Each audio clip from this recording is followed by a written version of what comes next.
हम वसुधा ने तो हमें बहुत अच्छे से रिवीजन करके दी है किंग प्राचीन बारी की स्टोरी की, कि प्रचेतास को दर्शन हो गए शिव जी के।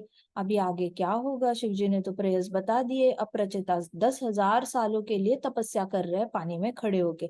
उन 10,000 सालों में उनके जो पिताजी थे प्राचीन बारी राजा, तो उन्होंने क्या किया, उन्होंने कर्मकांड के यज्ञ करना शुरू किया, बेटों को भेज दिया और फिर पीछे अपनी इच्छाएं पूरी करने के लिए कर्मकांड के यज्ञ करने लगे। नारद मुनि जी को बिल्कुल अच्छा नहीं लगा। नारद मुनि जी आए और उनको बोला कि क्या फायदा है ये सब करने के पीछे, क्या तुम्हारा उद्देश्य क्या है। तो फिर किंग प्राचीन बारी को बहुत बुरा लगा, थोड़ा सा एम्बेरसमेंट हुआ, शेमफुल फील हुआ। नीचे देखा उन्होंने और नारद मुनि जी की शरणागति ले ली। इंस्टेंटली नारद मुनि जी को गुरु समझ लिया, और गुरु और नारद मुनि जी को पूछ लिया कि आप ही बताओ कि मेरे पास ज्ञान नहीं है, तो मैं कौन सा ज्ञान मुझे मिलना चाहिए जिससे कि मैं ये कर्म कांड की इच्छाओं से मुक्त हो जाऊं। क्योंकि उनसे कंट्रोल नहीं होता था कर्म कांड की इच्छाएं। तो कहते कि मुझे इससे बाहर आना है, लेकिन मुझे जीवन का लक्ष्य ही नहीं पता है कि मैंने एग्जैक्टली किस दिशा के ओर जाना है। तो मुझे आज जो इच्छा होती है अगले 6 महीने में जो पूरी करनी है, 1 साल जो पूरी करनी है, उसके ऊपर मैं काम करने लग जाता हूँ। मुझे जीवन का लक्ष्य कुछ पता नहीं है। जैसे बच्चों का होता है ना कि 10th के बाद 2 साल क्या करना है, 12th के बाद 4 साल 5 साल क्या करना है, उसके बाद कितने साल नौकरी करनी है, उसके बाद कितने सालों में शादी करनी है, कितने सालों में बच्चा करना है। तो ऐसे छोटे छोटे छोटे छोटे ये होते हैं, लक्ष्य होते हैं। लेकिन बड़ा लक्ष्य क्या है, दूर का लक्ष्य क्या है, वो पता नहीं होता। इसलिए फिर बीच बीच में जब छोटे छोटे लक्ष्य प्राप्त करते करते तकलीफें आती है, तो इंसान पूरा भटक जाता है, पूरा ऐसे मतलब मैड हो जाता है। और फिर वो छोटे छोटे लक्ष्य पूरे करते करते थक जाता है, फटीग आ जाती है, लेथार्जी आ जाती है, सोने का मन करता है, चिड़चिड़ होती है, लोगों को दुखी करता है, फिर स्वयं दुखी होता है आत्मग्लानि में। बहुत सारे प्रॉब्लम्स आते हैं जब दूर का लक्ष्य पता नहीं होता, विजन नहीं पता होती। तो हमने कल यहाँ तक डिस्कस किया था। फिर हमने देखा कि नारद मुनि जी ने राजा प्राचीन बारी को बताया कि देखो राजा, ऊपर देखो, आकाश में देखो, सारी आत्माओं को जिनके भी एनिमल्स के तुमने बलि चढ़ाए हैं यज्ञ में, वो सब तुम्हारा इंतजार कर रहे हैं राजा प्राचीन बरी, तुम्हारे मृत्यु का वेट कर रहे हैं। तो तुम्हारी जैसी मृत्यु आ जाएगी, ये लोग जन्म लेकर आएंगे तुम्हारी मृत्यु करने के लिए। तो ये सब तुम्हारी मृत्यु का वेट कर रहे हैं, ऐसे तुम्हें वही दर्द देने के लिए आएंगे जो दर्द तुम्हें उनको दिया है। तो ये सब कुछ देखकर राजा को भी दिखा कि सारे एनिमल्स ऐसे लाइन में स्काई में दिख रहे थे। तो राजा बहुत ज्यादा वरीड हो गया, वो मुझे चिंता करने लग गया। वो ऐसे देखकर थोड़ा सा ऐसा टेरिफाइड था। The king was terrified. Terrified मतलब वो काफी डर गया था, उसको लगा नहीं था कि ऐसे एनिमल्स कभी दिखेंगे उसको आकाश में जिनको उसने मार डाला है। नॉर्मली आपको तभी बुरा नहीं लगता जब आपको वो डेड बॉडी दिखती नहीं है, किसी को मारते हो तो आप चींटी को मारते हो, चींटी की डेड बॉडी देखने के लिए कोई जाता नहीं है। लोग इतना हिट का स्प्रे मारते हैं किचन में, बाथरूम में, स्टोर रूम में, और कॉकरोचेस मरते हैं। कॉकरोचेस की डेड बॉडी वापस देखने के लिए कोई जाता नहीं है, एक बार डस्टबिन में डाल देते हैं, उनको कुछ बुरा भी नहीं लगता। सो होता क्या है एग्जैक्टली, जब आप डेड बॉडी वापस देखने के लिए जाते नहीं, आपको कोई उससे फर्क नहीं पड़ता। बट अभी तो ये देख रहे थे किंग प्राचीन बारी, जिनको मारा था वो ऐसे वेट कर रहे। इमेजिन हमने जितने चींटियों को मारा है, वो आकाश में वेट कर रही है, कॉकरोच है वो आकाश में वेट कर रहे हैं, रैट्स है वो आकाश में वेट कर रहे हैं, मच्छर है वो आकाश में वेट कर रहे हैं कि कब आएगा और मैं कब इसको अच्छे से ये करूंगा, मैं इसको मारूंगा और इसका खून पी जाऊंगा, इसने मेरी चपाती बनाई थी मैं भी इसकी चपाती बनाऊंगा। कॉकरोच सोच रहे होंगे इसने मेरे ऊपर गैस मारा था, मैं भी इसको एक रूम में बंद करके गैस छोड़ूंगा, बहुत गंदी वाली गैस छोड़ूंगा, सल्फर वाली, और इसको मैं ब्रेथलेसनेस होकर मार डालूंगा। सोचो अगर ऐसे सारे कॉकरोच, मच्छर, चींटियां ऐसे सब दिखने लग गए तो हमें डर लगने लग जाएगा। तो राजा प्राचीन बारी को कितना डर लगा होगा। तो राजा प्राचीन बारी टेरिफाइड हो गए, उनके चेहरे पे दिख गया कि वो बड़े डरे हुए थे। तो नारद मुनि जी थोड़ी देर उन्होंने शांत रहे, जैसे ही उन्होंने देखा राजा डर गया है वो शांत हो गए। और फिर थोड़ी देर के लिए उन्होंने पॉज लिया, और फिर उनको एक आइडिया आ गई। उन्होंने राजा प्राचीन बारी को एक कथा बताने का डिसीजन ले लिया। जैसे युधिष्ठिर महाराज जब परेशान थे कि मेरी पत्नी का वस्त्रहरण हुआ है, अब मुझे तो जीने का अधिकार ही नहीं है, मैंने तो उसके प्रोटेक्शन करने का अधिकार ही गवा दिया, जिसके लिए विवाह करता है पुरुष प्रोटेक्शन करने के लिए, पत्नी का प्रोटेक्शन, पत्नी को यज्ञ में एक्सेप्ट ही किया जाता है कि मैं उसका हमेशा प्रोटेक्शन करूंगा, लेकिन वो प्रोटेक्ट नहीं कर पाए अपनी पत्नी को, तो उनको बहुत ज्यादा ऐसे मन कर रहा था कि वो अपनी जान ही दे दे, वो कहीं चले ही जाए और जान दे दे हमेशा के लिए, लेकिन नहीं दे सकते, अब पत्नी थी उनकी। तो उनको समझ में नहीं आ रहा था, तो उनको कथा बताने के लिए ऋषि आ गए थे वहां पे, अगस्त्य ऋषि आ गए थे, पुलस्त्य ऋषि आ गए थे। तो ये सब ऋषि आकर उन्होंने कथा बताई थी और नल दमयंती को उनको। वैसे ही अभी राजा प्रचिन बड़ी टेंशन में आ गए हैं। तो आप हमें पता चलना चाहिए कि ये लोग कौन है। राजा प्रचिन बड़ी ध्रुव महाराज के डिसेंडेंट है। तो डिसेंडेंट है, तो डिसेंडेंट को क्या कहते हैं हिंदी में? बेटे के बेटे के बेटे के बेटे। पहले तो हो गए पूर्वज, पीछे के, आगे के लोगों को क्या कहते हैं? आगे की पीढ़ी है, उनकी पीढ़ी क्या है? माता जी वंशज। वंशज, एग्जैक्टली वंशज, हाँ। तो राजा प्रचिनबरी वंशज थे ना उनके, ध्रुव महाराज के, तो इसलिए नारद मुनि जी ने सोचा चलो आइडिया, ये तो टेंशन में आ गए, अब इनको कोई स्टोरी सुनाते हैं। तो उन्होंने डिसाइड किया कि मैं उनको एक स्टोरी सुनाऊंगा। उन्होंने बोला, हे राजन, मैं आपको एक बहुत पुरानी स्टोरी सुनाता हूँ, और वो स्टोरी है किंग पुरंजन की। पुरंजन राजा जो थे, उनके बारे में तुम सुनोगे कि उन्होंने जब बहुत ज्यादा भौतिक इच्छाएं करी थी, फ्रूटिव एक्टिविटीज करने लगे थे, तो उनके साथ क्या हुआ था। उन्होंने सारी ऐसी भौतिक इच्छाएं पूरी करने के लिए जब उन्होंने बहुत सारे यज्ञ किए थे, तो उनके साथ क्या हुआ था, मैं उनके बारे में बोलता हूँ। तो राजा ने हाथ जोड़े, किंग प्राचीन बारी ने ऐसे हाथ जोड़े, और उन्होंने ऐसे नीचे देखा चरण कमलों पे नारद मुनि जी के, और उन्होंने बोला कि मैं सुनना चाहता हूँ कि क्या है ये कथा। तो नारद मुनि जी ने कहा, राजा पुरंजन हमेशा अपने एक दोस्त के साथ रहा करते थे। उस दोस्त का नाम था अविज्ञात। राजा पुरंजन और अविज्ञात जहां भी जाते थे, इकट्ठे जाते थे, और अविज्ञात ने ना कभी राजा पुरंजन का साथ छोड़ा, ना राजा पुरंजन ने कभी अविज्ञात का साथ छोड़ा। अविज्ञात हमेशा उनके साथ रहता था, अविज्ञात कभी उसको छोड़ता नहीं था। अब ये जो अननोन फ्रेंड था, जो हमेशा राजा पुरंजन के साथ हमेशा रहता था, तो राजा पुरंजन एक बार क्या हुआ, पूरे वर्ल्ड को ट्रैवल करने के लिए निकले। ठीक है, पूरी पृथ्वी पे उन्होंने ट्रैवल करने किया, अलग अलग ग्रहों पे ट्रैवल किया कि मैं कहाँ रहूं, कहाँ रहूं, कहाँ बैठकर अच्छा लगेगा, यहाँ बैठकर अच्छा लगता है या वहां। अब वो राजा थे, जहां पे बैठते वहां महल खड़ा हो जाता, उनको तो कोई जगह ही ये नहीं है। तो पूरा वर्ल्ड घूमा, हर जगह उनको कोई जगह अच्छी लगती थी, वहां बैठा, बैठकर देखा, बट उनको कहीं भी बैठ के कोई भी जगह इतनी अच्छी नहीं लगी। अब इतनी डिसअपॉइंट हो गए वो, इतने ज्यादा डिसअपॉइंट हो गए कि मुझे क्या हो गया है, मैं कहीं भी जाता हूँ, कहीं भी रहता हूँ, मुझे अच्छा ही नहीं लगता, कुछ तो प्रॉब्लम है मुझे, कोई भी कोना धरती का अच्छा नहीं लग रहा है।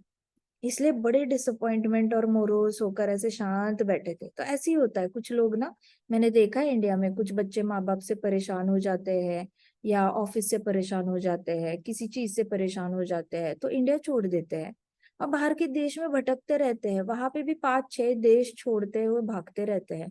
लेकिन वो कहीं भी जाओ ना, उनको खुशी नहीं मिलती, कहीं पे भी उनको घर बनाने का मन नहीं करता। और कुछ लोग तो बाहर जाके घर भी बनाए हुए हैं, लेकिन उनको बार बार ऐसे लगता है जैसे मछली पानी के बाहर है, उनको वो फीलिंग ही नहीं आती कि वो खुश है वहां पे।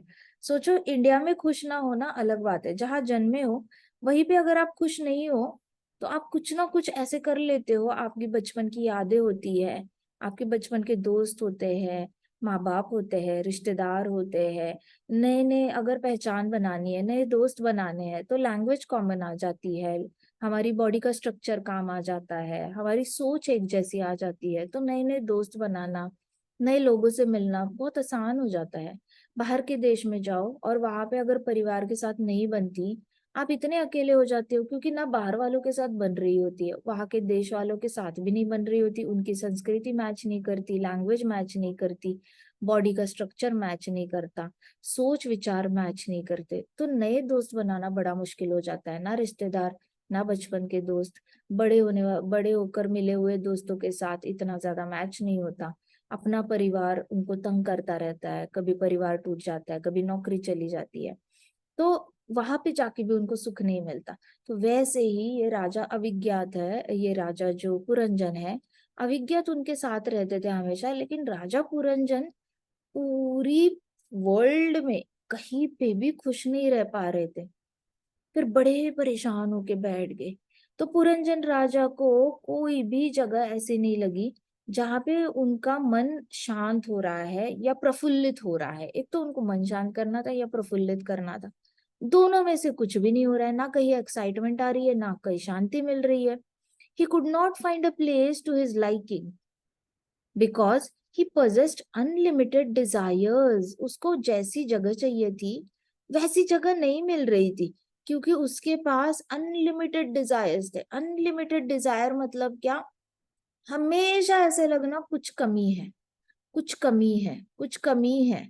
मैं कुछ लोगों से मिलती हूँ, उनके पास बड़ा घर होता है और वो कहते हैं कि मेरे घर में स्विमिंग पूल नहीं है, इसका मुझे हमेशा बुरा लगता रहा। मैं बड़े घर में पला बड़ा हूँ, लेकिन घर में स्विमिंग पूल होता तो अच्छा लगता। जिनके घर में स्विमिंग पूल है वो कहते हैं कि हमारे घर में कभी जिम नहीं था, तो मेरा सपना है मैं ऐसा घर बनाऊं जहाँ पे जिम हो, या फिर मेरे पापा मुझे परमिशन दे दे जिम कर बनाने के लिए। अच्छा, जिनके घर में स्विमिंग पूल भी है, जिम भी है, वो कहते हैं कि मैं चाहता हूँ मेरे घर में एक बड़ा सा मैं ऑफिस बनाऊं, ताकि मुझे नीचे घर में रहूं ऊपर ऑफिस चले जाओ, ऊपर घर में रहूं नीचे ऑफिस हो, कुछ भी हो वहां पे होना चाहिए।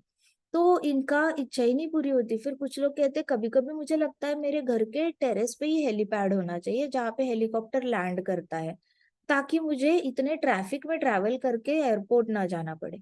So what is this unlimited desires?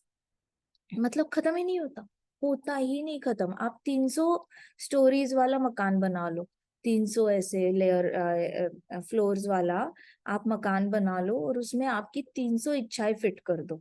Her floor पे आपकी एक इच्छा पूरी हो रही है। एक एक फ्लोर पे मूवी थिएटर है, एक फ्लोर पे सिर्फ स्विमिंग पूल है, एक फ्लोर पे सिर्फ स्नूकर टेबल है खेलने के लिए सारे गेम्स है, एक फ्लोर पे सिर्फ जिम है, एक फ्लोर पे सिर्फ एंटरटेनमेंट वाला कुछ है, एक फ्लोर पे सिर्फ पूजा पूजा पूजा करते हैं वो लोग, एक फ्लोर पे उनका सारा फंक्शंस होते हैं, फैमिली के फंक्शंस। ऐसे करके अपनी 300 इच्छाएं करें ना, करो ना पूरी, किसने मना किया है?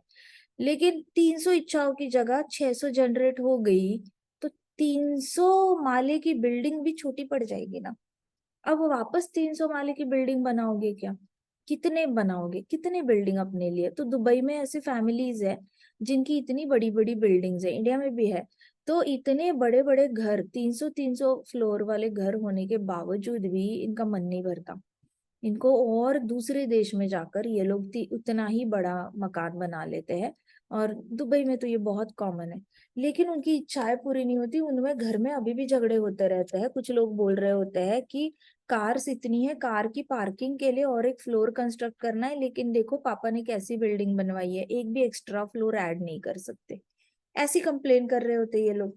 सो यहाँ पे कहते हैं कि राजा पुरंजन के को कहीं भी अच्छा नहीं लग रहा था, क्योंकि उनके पास अनलिमिटेड डिजायर्स हो गए थे, जिसका कोई अंत ही नहीं है, इतनी इच्छाएं हो गई थी। और वो सारी इच्छाएं एक जगह पर फुलफिल नहीं कर पा रहा था। जैसे किसी किसी को सारी फैसिलिटीज चाहिए होती है और पहाड़ भी चाहिए। अब जो मुंबई में रह रहा है उसको पहाड़ कहाँ से मिलेगा? तो उसको सब कुछ चाहिए, लेकिन ठंडक भी चाहिए। ठंडक के लिए तो मुंबई अच्छी जगह है नहीं। फिर वो धर्मशाला जाके अपना घर बांधेगा। धर्मशाला में घर बांधता है, वहां पे जाता है तो उसको लगता है मेरा ऑफिस तो मुंबई में है, मैं यहाँ पे क्या करूँ? धर्मशाला में एक दो दिन बैठता है, एक हफ्ता बैठता है, बोर होता है, वापस मुंबई आ जाता है। तो धर्मशाला में ठंड मिल जाती है उसको, लेकिन काम नहीं मिलता। मुंबई में काम मिलता है, ठंड नहीं मिलती। तो ऐसे होगा ना कि जहाँ पे आपकी सारी इच्छाएं पूरी होना थोड़ा सा मुश्किल हो जाता है। राजा पुरंजन के साथ ऐसी ही प्रॉब्लम आई कि एक जगह पर सारी इच्छाएं तो पूरी हो नहीं रही थी। After all there is no suitable place for a soul in material world. फिर राजा पुरंजन को लगा इस भौतिक जगत में तो कोई परफेक्ट जगह है ही नहीं, सारी इच्छाएं पूरी करने वाली कोई एक परफेक्ट जगह बनी नहीं है। ये उनको रियलाइजेशन आई। How clear of Narad Muni to relate the story to real life.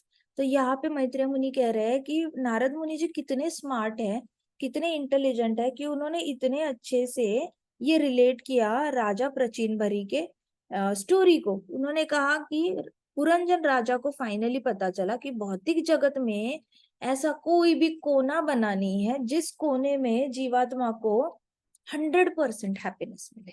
सब कुछ मिले, उसकी सारी इच्छाएं पूरी करने की शक्ति। एक शक्ति पीठ होता है, शक्ति पीठ मतलब क्या, एक जगह होती है जहाँ पे शक्ति होती है आपकी सारी इच्छाएं पूरी करने की।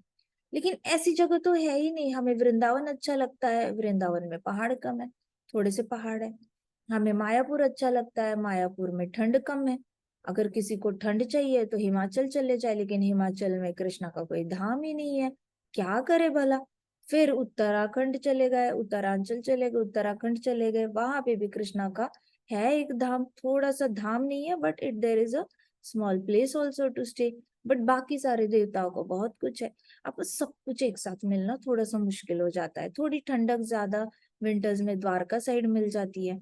सो सब कुछ आपको एक जगह पे चाहिए तो नहीं मिल सकता ना। तो ये कहा उन्होंने नारद मुनि जी ने, कि फाइनली राजा इसको पुरंजन को पता चला कि भौतिक जगत में ऐसी कोई भी जगह नहीं है जहाँ पे आपको सब कुछ प्राप्त हो सकता है।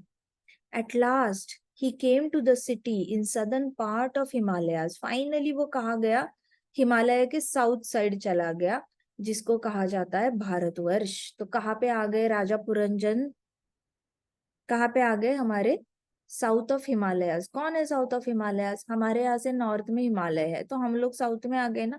तो हमारी कंट्री साउथ ऑफ हिमालयाज में है। तो भारतवर्ष आ गए फाइनली। पुरंजन ढूंढते ढूंढते ढूंढते ढूंढते भारतवर्ष आ गए, हिमालय का। और उन्होंने देखा कि अरे, इस सिटी को तो 9 गेट्स है, इसको तो 9 द्वार है। ओ हो, the city represents the body with its 9 gates. तो यहाँ पे नारद मुनि जी ने कहा कि देखो, ये जो सिटी है इसमें 9 गेट्स है। 9 गेट्स कौन से है, आंखें, नाक, कान, 2 नॉस्ट्रिल्स, और दो और ओपन ओपन पॉइंट्स बॉडी में। तो ये सब है। फिर राजा पुरंजन के बारे में बोलते बोलते बताया, उनका दोस्त पता है कौन है। राजा प्रचिनभरी को बोला कि उनका दोस्त पता है कौन है। तो राजा प्रचिनभरी ने बोला, अविज्ञात। तो नारद मुनि जी ने कहा, उनका दोस्त है परमात्मा अविज्ञात, हमेशा उनके साथ रहता है, कभी नहीं छोड़ता, तो वो परमात्मा है। राजा पुरंजन कौन हो गए, आत्मा। अविज्ञात कौन हो गया, परमात्मा।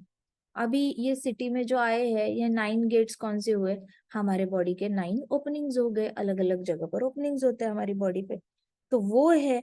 ऐसे करके नारद मुनि जी ने फाइनली राजा प्रचिनभरी को बताया। फिर उन्होंने सोचा कि the celestial city was adorned with gorgeous parks and gardens. The houses had golden and silver domes and floor of precious stones. तो ये सिटी जब उन्होंने देखी भारतवर्ष में, वो बहुत ही सुंदर डेकोरेटेड थी। गॉर्जियस पार्क्स थे, गार्डन थे वहां पे, सिल्वर डोम्स थे, और ढेर सारे घर थे, रोड थे, कसिनोज थे वहां पे, गैम्बलिंग हाउस थे, रेस्टोरेंट्स थे, मार्केट था, रेस्टिंग प्लेस था, कई सारे झंडे थे, और ढेर सारे फेस्टिवल वाले मेले लगे हुए थे वहां पर। तो इतनी बड़ी सिटी थी वो, कि वहां पे हर जगह इंद्रिय तृप्ति के कई सारे ऑप्शंस खुले थे। On the outskirts, beautiful trees and creepers encircled the lake, in which birds and bees chanted and hummed. तो बाहर से देखा जाए तो एक बड़े बड़े लेक थे, जिसमें फूल थे, पंछी थे, अच्छे अच्छे बीज थे, अच्छे अच्छे गाने गाते थे वो, ककूस भी थे। तो अच्छे से पानी भी गिर रहा था, वाटरफॉल था, और माहौल बहुत ठंडक ठंडक वाला, बहुत अच्छा था। जो भी वहां से जाता था काफी रिलैक्स हो जाता था, और ऐसे लगता था जैसे स्वर्गलोक की किसी गार्डन में उनको बैठने का मौका मिल रहा है। इतनी खुशी से वहां से सब लोग जाते थे और बैठते थे। अब her beautiful city represents parts of body that give pleasures to the senses. अब जो भी ब्यूटीफुल सिटी होती है, उस सिटी को किसका प्राधान्य होता है, उसका किसको रिप्रेजेंट करती है, एक सुंदर सिटी। नॉर्मली बड़ी बड़ी सिटीज देखो, क्या क्या होता है बड़ी सिटीज में सबसे ज्यादा। ये गोवा की बात ले लो अभी। गोवा में रेस्टोरेंट्स है, कसिनोज है, हाँ है, एंजॉयमेंट की सारी यहाँ पे फैसिलिटीज है। बड़े बड़े घर है, हाँ बड़े घर भी है, झंडे लगे हुए हैं, हाँ झंडे लगे हुए हैं, डेकोरेशन डेकोरेटेड है सिटी, हाँ है, बड़े बड़े रोड है, हाँ है, बड़े बड़े रेस्टोरेंट्स है, हाँ है, रिजॉर्ट्स है, हाँ है, गैम्बलिंग हाउस है, मार्केट्स बहुत सारे हैं, मार्केट्स भी है, ढेर सारे लोग यहाँ पे एंजॉय करने आते हैं, हाँ आते हैं। तो बड़ी सिटीज, यहाँ पे नारद मुनि कह रहे हैं कि जितनी भी बड़ी सिटीज होती है वो रिप्रेजेंट करती है एक इंद्रिय तृप्ति की लोकेशन को। तो यहाँ पे आपके सारे मनुष्य के जो इंद्रिय होते हैं उनको हैप्पी करने के सारे यहाँ पे फैसिलिटीज अवेलेबल होती है।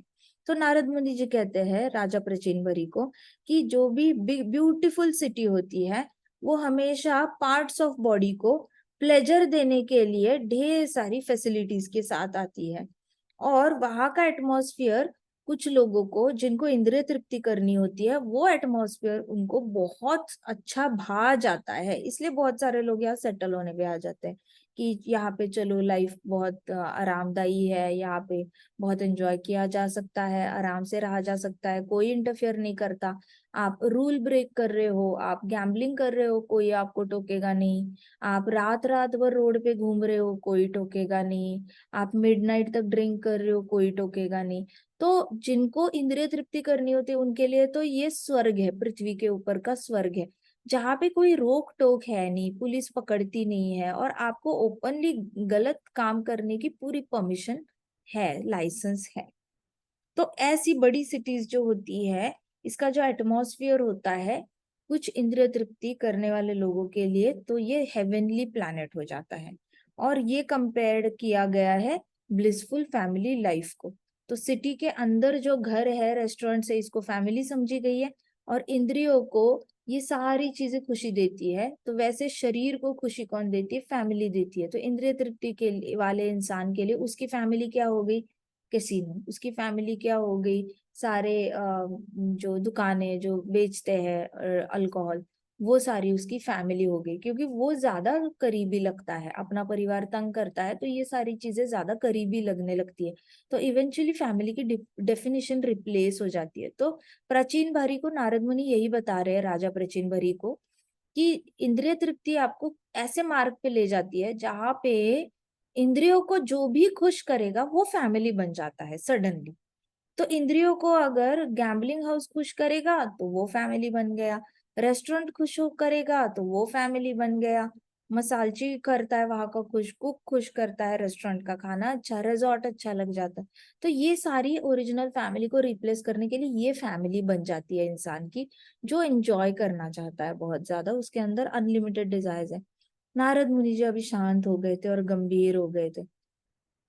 उन्होंने राजा प्रचिन बारी के चेहरे के एक्सप्रेशंस देखे भी नहीं, वो खुद ही अपने, he did not notice the expressions on the face of king Prachinbarhi, उन्होंने नोटिस नहीं किया। अब वो खुद ही बहुत गंभीर हो गए थे जब उन्होंने बताया कि जो शहर की जितनी भी चकाचौंधनी है वो चकाचौंधनी परिवार बन जाता है एक ऐसे इंसान का जिसकी इच्छाओं पे कोई लिमिट नहीं होती, कोई उस पे अंकुश नहीं चढ़ा होता। तो किंग प्रचिन बरी इस सब कुछ सोच में पड़ गए, वो सोच रहे थे, सोच विचार में, he was trying to make sense of all this. वैसे थोड़ी देर पॉज, दोनों ने भी पॉज लिया, प्राचीन बरी राजा भी सोच रहे थे और नारद मुनि जी भी सोच में पड़ने लग गए कि ये कितना बड़ा माया का जाल है जहाँ पे इंद्रिय तृप्ति वाला इंसान बाहर ही नहीं आ सकता, चाहे भी तो नहीं। अगर फैमिली ही रिप्लेस हो जाए इससे, तो इंसान अपनी फैमिली को छोड़ने से पहले लाख बार सोचता है। अब नई चीजें उसकी फैमिली बन जाएगी, इसको तो कभी नहीं छोड़ पाएगा। So finally while King Puranjan was wandering in the lush city gardens, he saw something that seized attention.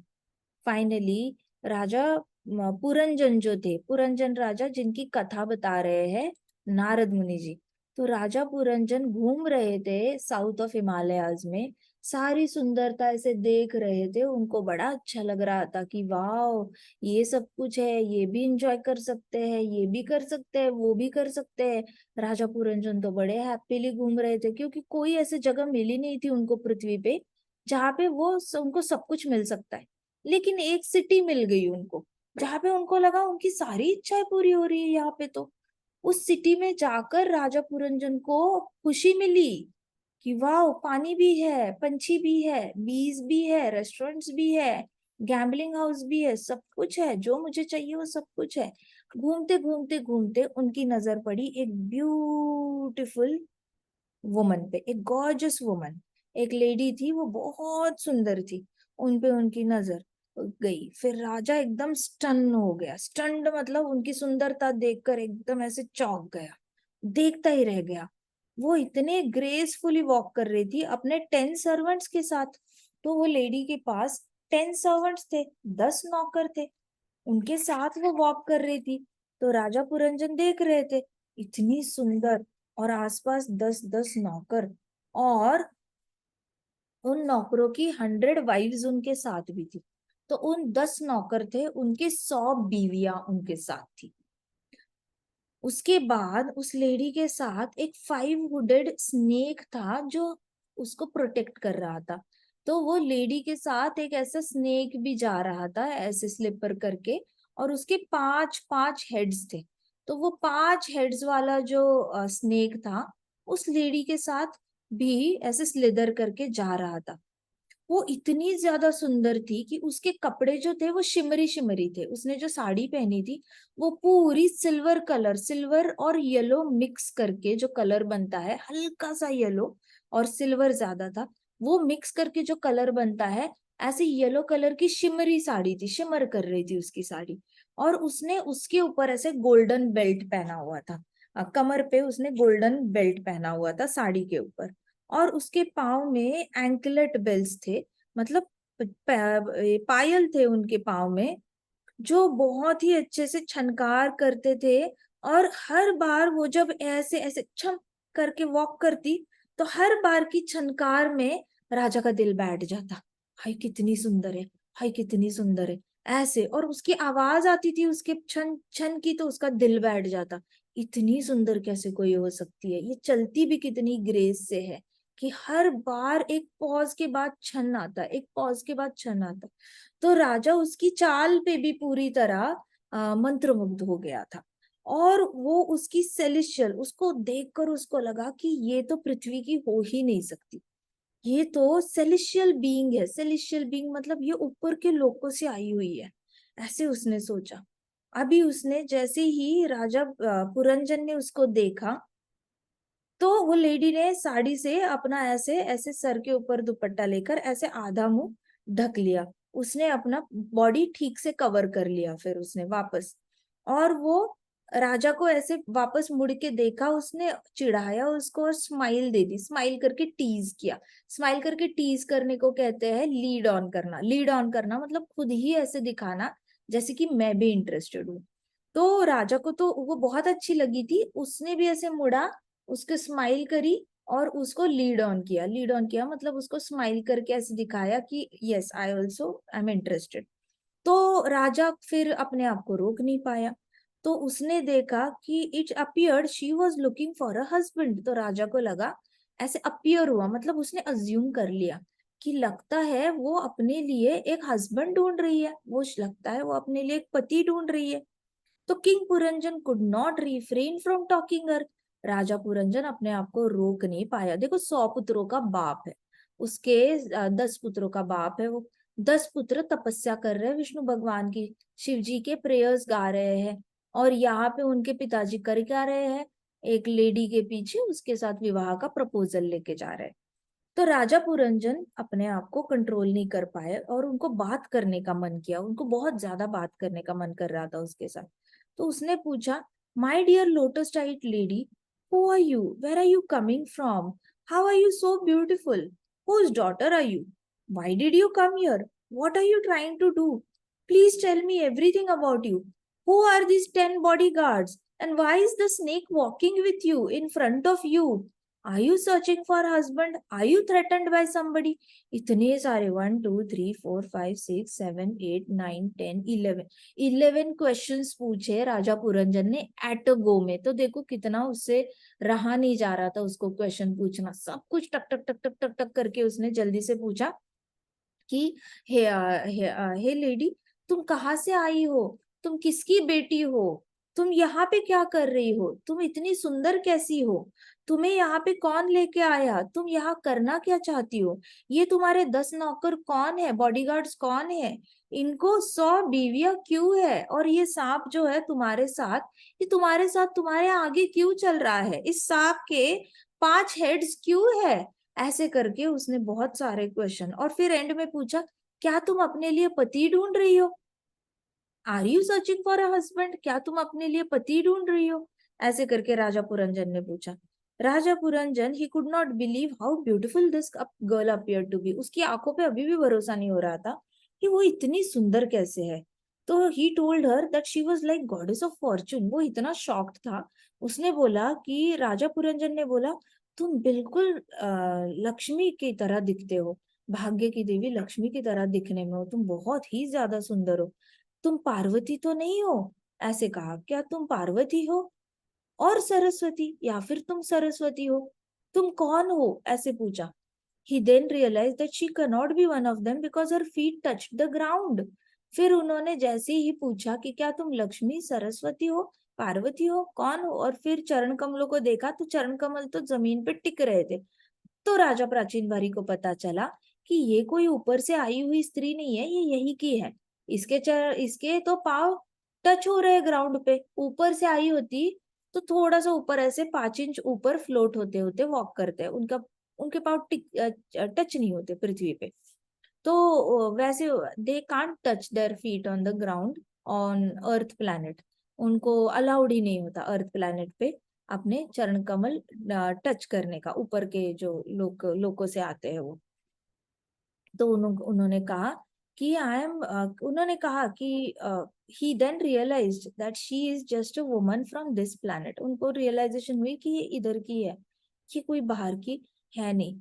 He then addressed her, oh beautiful girl, you can beautify this city by being with me. उन्होंने कहा, तुम इतनी सुंदर हो, तुम इसी city को भी सुंदर कर सकती हो सिर्फ मेरे साथ रहकर। Understand that I am a great hero and powerful king on this planet. मैं एक बहुत बड़ा अच्छा हीरो हूँ और मैं इस पूरे प्लैनेट का राजा हूँ। मैं तुम्हारे फेस से बहुत अट्रैक्ट हो गया हूँ, मैं तुम्हारे चेहरे से बहुत अट्रैक्ट हो गया हूँ, और उससे भी ज्यादा मुझे तुम्हारी आंखें अच्छी लगी हुई है। Kindly raise your head and look at me. तो उन्होंने कहा, उसने ऐसे दुपट्टा लेके ऐसे कवर किया था ना, तो नाक और लिप्स और ये सब कवर्ड था, पीछे से साड़ी का दुपट्टा लेकर ऐसे करके पूरी बॉडी उसने कवर अप करी थी राजा को देखकर, और सिर्फ आंखों से ऐसे उसने सिग्नल दिया था। तो उसने पूछा, मुझे तुम्हारी आंखें, तुम्हारा फेस बड़ा अच्छा लगा, उसके ऊपर तुम्हारी आंखें बहुत अच्छी लगी। वो नीचे देख रही थी, वो डायरेक्टली उसको देख नहीं रही थी। तो उसने कहा कि क्या तुम अपना सर ऊपर कर सकती हो और अपना मुंह जो ढका हुआ है वो निकाल सकती हो पल्लू, जिससे कि मैं तुम्हें देख पाऊं? ऐसे कहा। तो girl also became attracted by the king. तो वो जो लड़की थी उसको भी राजा प्रचिनवरी बड़े अच्छे लगे। She finally told him that she did not know anything about her origin और हर एसोसिएट्स। उसने बोला, मुझे सच में पता नहीं मैं कौन हूँ, मैं किसकी बेटी हूँ, और ये 10 पुरुष मेरे बॉडीगार्ड यहाँ पे कैसे आए, मुझे कुछ नहीं पता। She did not know anything about the beautiful city और रेसिडेंस। उसको कुछ नहीं पता था कि यहाँ पे वो कहाँ रहने वाली है और ये सिटी कौन सी है। All she knew that the men and women who accompanied her were her friends and the snake was protector of the city। तो उसको बस इतना ही पता था कि जो 10 बॉडीगार्ड है और 100 बीवियां हैं उनकी, वो सब उसके दोस्त हैं, और जो सांप है वो उसका प्रोटेक्टर है। तो ऐसे करके उस लेडी ने बोला। तो वो लेडी कौन थी? लेडी के जो ये थे, क्या कहते हैं, 10 सर्वेंट्स थे। वो कौन थे? हमारी इंद्रिय होते हैं सारे, हर तरीके के इंद्रिय होते थे, सारे सेंसेस। और जो 100 उनकी बीवियां है वो उनकी इच्छाएं थी। तो 10 इंद्रिय है तो 10 इंद्रियों का क्या हो गया? हर हर इंद्रिय की 10 इच्छाएं होगी। नाक की 10 इच्छाएं होगी, आंखों की 10 इच्छाएं होगी, कानों की 10 इच्छाएं होगी, मुंह की 10 इच्छाएं होगी, स्किन की 10 इच्छाएं होगी। तो 2 आंखें, 2 नॉस्ट्रिल्स, एक मुंह, 2 कान, हमारी स्किन, ऐसे करके हर एक की अपनी अपनी इच्छा हो जाती है। ठीक है। सो मैं आपको एक बहुत फनी चीज बताती हूँ। एक इंसान को एक कान से सुनाई देता है और एक कान से नहीं सुनाई देता। तो उनको डॉक्टर ने बोला, वो रिसेंटली वो डायग्नोज हो चुके होते हैं कि एक कान से बहरे हो चुके हैं। तो उनका दोस्त आता है उनसे मिलने के लिए, और उनका दोस्त कहता है कि ओहो दोस्त, मुझे बड़ा बुरा लग रहा है, तुम्हारा एक कान वर्क करना बंद हो गया। तो कहता है, अरे नहीं, अब मैं पार्टी जाऊंगा, तो इस कान से सुनाई नहीं देता, तो ये कान स्पीकर के यहाँ पे रखूंगा ताकि मुझे सुनाई ना दे बड़ी बड़ी आवाज। और फिर जो भी मेरे से बात करेगा उसको बोलूंगा इधर आके बात कर, इधर आके बात कर, तो मुझे उसकी बातें भी सुनाई देगी। हो गया ना फायदा। हमारी हर इंद्रिय एक अलग ही इच्छा कर रहा होता है। एक इंद्रिय को कुछ और सुनना होता है, एक इंद्रिय को कुछ और सुनना होता है। सो ऐसे करके तो 10 इंद्रिय, 10 इंद्रियों की जो 100 वाइव्स थी वो सारी इच्छाएं थी। और जो 5 हेडेड स्नेक था जिसके 5 हेड थे, वो स्नेक था, वो अंदर का वाइटल फोर्स था।